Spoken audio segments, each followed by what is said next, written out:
Günlerin bir günü dünya verecek bana məni. Gören daha olmayacak bir de bu dünyada məni. Ben ölerken eşidip haberimi düşmen gülecek. Göresen derde batan yazık anam neyleyecek. Ya yarım aktaracak hardasan el nur diyecek. Ne de can söylediklerim salacak ya da beni. Eybi yok koy ben ölürüm siz kalasız sağ dostlar. Dost deyip kalbime çok çekti dağılacak dostlar. Hemi alçak hemi satkın hemi yaltak doğatlar. Gördüler sadeyem ettiler istifade beni. İlahi sen beni nadanlara benzetmemişsen. Üzü insan içi şeytanlara benzetmemişsen.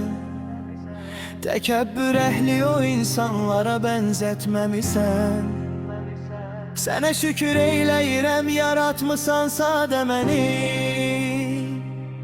Sevgi dal çekti benim kalbime kalbim dağdı. Bu dağın başına baksız ne kadar kar yağdı. Ne kadar öldü dirildi yine kalbim sağdı. İçimde bir tane ses var çağırır da demeli. Kalbimin kapısı açık çoktu gelip gidenlerim. Məni bədbaxt elədi bərgədədi deyənlərim. Yokluğumdan sıxılıb darıxsalar sevənlərim. Yad ederler bu nəqarətdəki misrada məni. Günlerin bir günü dünya verecek bana beni. Gören dahi olmayacak bir de bu dünya demeli. Eybi yok koy ben ölümsiz kalasız sağ dostlar.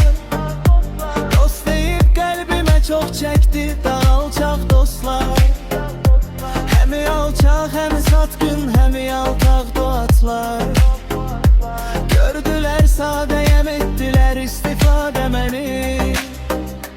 Kanlerin bir günü dünya verecek bana beni.